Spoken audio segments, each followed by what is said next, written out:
Hi friends, दोस्तों अच्छी English बोलने के लिए इंग्लिश के स्ट्रक्चर सीखना, सेंटेंसेस के स्ट्रक्चर सीखना ही जरूरी नहीं है या वोकैबुलरी सीखना ही जरूरी नहीं है। प्रभावशाली तरीके से इंग्लिश को कैसे बोलेंगे ये सीखना भी बहुत जरूरी है। मेरा मतलब समझे आप, मैं ये आपसे ये कहना चाहता हूँ कि एक तो होता है कम्युनिकेशन कि हमने किसी से बातचीत की, और एक होता है इफेक्टिव कम्युनिकेशन, प्रभावशाली तरीके से बातचीत करना। क्योंकि बातचीत तभी कामयाब होती है या आदमी जिंदगी में तभी ज्यादा कामयाब होता है जब वो अपनी कम्युनिकेशन प्रभावशाली तरीके से करता हो, इफेक्टिव तरीके से करता हो। इसीलिए इफेक्टिव कम्युनिकेशन सीखना बहुत ही इंपॉर्टेंट है। और दोस्तों उसी में इंग्लिश के बारे में आपको एक ये बात बता दूं कि इंग्लिश बहुत ही विनम्रता के साथ बोली जाने वाली भाषा है। इसलिए इंग्लिश को सही तरीके से सीखना और सही तरीके से बोलना बहुत ही इंपॉर्टेंट है। इसी कड़ी में दोस्तों आज हम सीखेंगे कि अगर हमको किसी से प्रार्थना करनी है तो हम कैसे कुड एंड पॉसिबली वर्ड का इस्तेमाल करके अपनी प्रार्थना को विनम्र प्रार्थना में बदल सकते हैं, जिससे कि हमारी इंग्लिश इफेक्टिव इंग्लिश हो, इफेक्टिव कम्युनिकेशन में बदल सके। तो दोस्तों आज के टॉपिक का नाम है could and possibly for polite requests, कि कैसे हम कुड एंड पॉसिबली का इस्तेमाल पोलाइट यानी विनम्र प्रार्थना के लिए हमको करना चाहिए। अच्छा दोस्तों, ये जो वर्ड है पोलाइट, POLITE, इसको अपने यहां पढ़ते हैं हम लोग पोलाइट। तो इसका उच्चारण दोस्तों पोलाइट नहीं होगा, यहाँ पर जो ओ है इसमें इसका उच्चारण अ होता है, आधा अ की तरह। तो इसको पढ़ना चाहिए हमको पोलाइट, तो हम इसको पढ़ेंगे पोलाइट रिक्वेस्ट। तो दोस्तों हम आते हैं कि पोलाइट रिक्वेस्ट कैसे हम कर सकते हैं, मेकिंग पोलाइट रिक्वेस्ट। अब कि कोई भी प्रार्थना है, मान लेते हैं किसी को किसी से पैसे की जरूरत है, वो उससे पूछ रहा है, जैसे can you lend me 100 rupees, किसी ने किसी से पूछा क्या तुम मुझे 100 रुपए उधार दे सकते हो। लैंड का मतलब है उधार देना, वो आप जानते हैं। अच्छा दोस्तों, ये एक प्रार्थना है क्योंकि किसी को पैसा चाहिए। तो ये जो है कैन यू लैंड मी ₹100 या 100 रुपीज, इसमें बहुत ज्यादा विनम्रता कहीं पर दिखाई नहीं पड़ रही। ये तो सीधे सीधे सवाल पूछा जा रहा है। अगर इसको विनम्र बनाना है तो एक सबसे पहले एक और भी तरीका वो मैं आपको बता दूं, और वो तरीका बहुत ही कॉमन है। हम इसमें प्लीज लगा सकते हैं। कैसे? Can you land me 100 rupees please. तो ये थोड़ा सा इसमें विनम्रता आ गई, प्लीज का मतलब है कृपया, तो थोड़ी विनम्रता आई। नहीं, आप इसको एकदम प्रॉपर तरीके से अच्छी तरह से विनम्र बना के बोलना चाहते हैं तो आपको बोलना चाहिए इसी बात को। अब पोलाइट बनाने के लिए कुड का इस्तेमाल कैसे होगा वो मैं आपको बता रहा हूँ।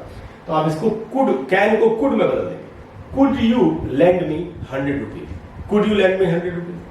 अच्छा दोस्तों, कई बार आपके स्टूडेंट्स के मन में सवाल आता है कि कैन तो प्रेजेंट में इस्तेमाल होता है, कुड पास्ट में इस्तेमाल होता है, कैन का ही पास्ट फॉर्म है कुड।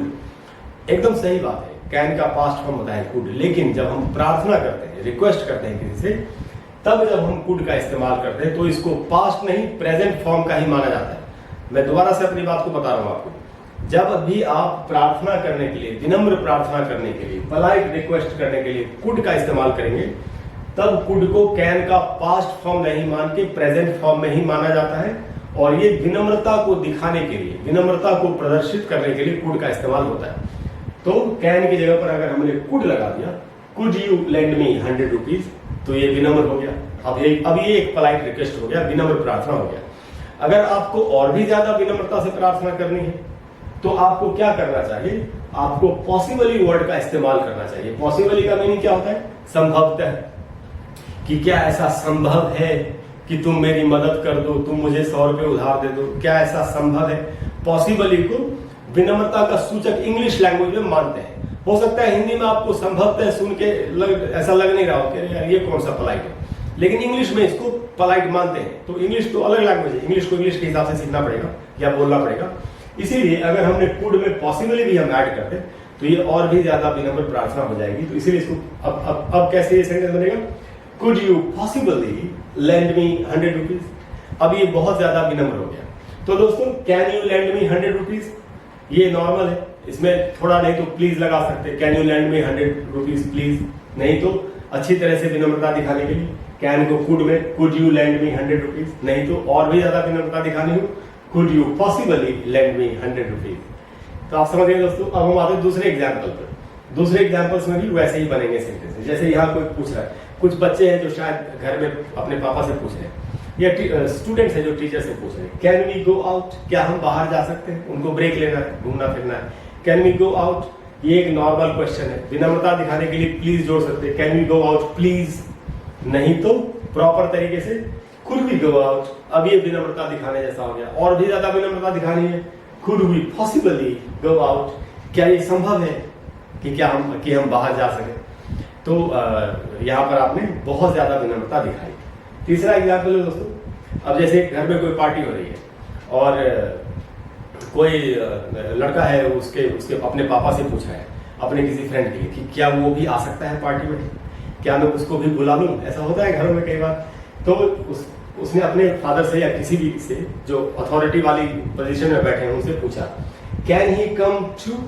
टू का मतलब दोस्तों यहाँ पर भी, TOO की दो मीनिंग होते हैं, होता है बहुत, दिस इज टू हॉट, या टू का दूसरा मीनिंग होता है भी, जैसे ऑल्सो का जो मीनिंग होता है। तो उसी मीनिंग में यहाँ पर इसको यूज किया हमने, कैन ही कम टू, क्या वो भी आ सकता है। ये एक नॉर्मल क्वेश्चन है, थोड़ी विनम्रता दिखानी है, can he come to please. अब यहाँ पर विनम्रता आ गई, नहीं एकदम और भी विनम्रता दिखानी, कुड ही कम टू, ये प्रॉपर विनम्र हो गया। और भी बहुत ज्यादा विनम्रता दिखानी है, इसमें पॉसिबली ऐड कर दिया, could he possibly come to, क्या वो भी आ सकता है। तो दोस्तों देखा आपने, ये छोटा सा टॉपिक है, लेकिन अगर आप इसको इस्तेमाल करना, यूज करना शुरू कर दें तो आपकी कम्युनिकेशन में बहुत फर्क आएगा।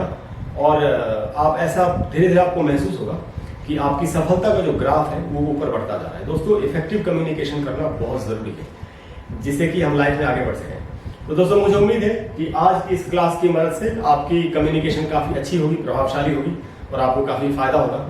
अगर क्लास आपको अच्छी लगी हो तो प्लीज वीडियो को लाइक और शेयर करें और चैनल को सब्सक्राइब करें। और अगले वीडियो में हम फिर एक इसी तरह की कोई बेमिसाल, एक अनोखी, एक कमाल की चीज सीखेंगे। इसके अलावा अगर कोई ऐसा इशू है, कोई ऐसी प्रॉब्लम है आपको इंग्लिश में, कोई ऐसा टॉपिक है जो समझ में नहीं आ रहा, आप चाहते हैं कि मैं उसके ऊपर एक वीडियो बना दूं, तो आप नीचे कमेंट बॉक्स में लिख दीजिए, मैं एक वीडियो आपको उस पर भी बना करके दे दूंगा। Thank you very much, I will see you soon, bye bye.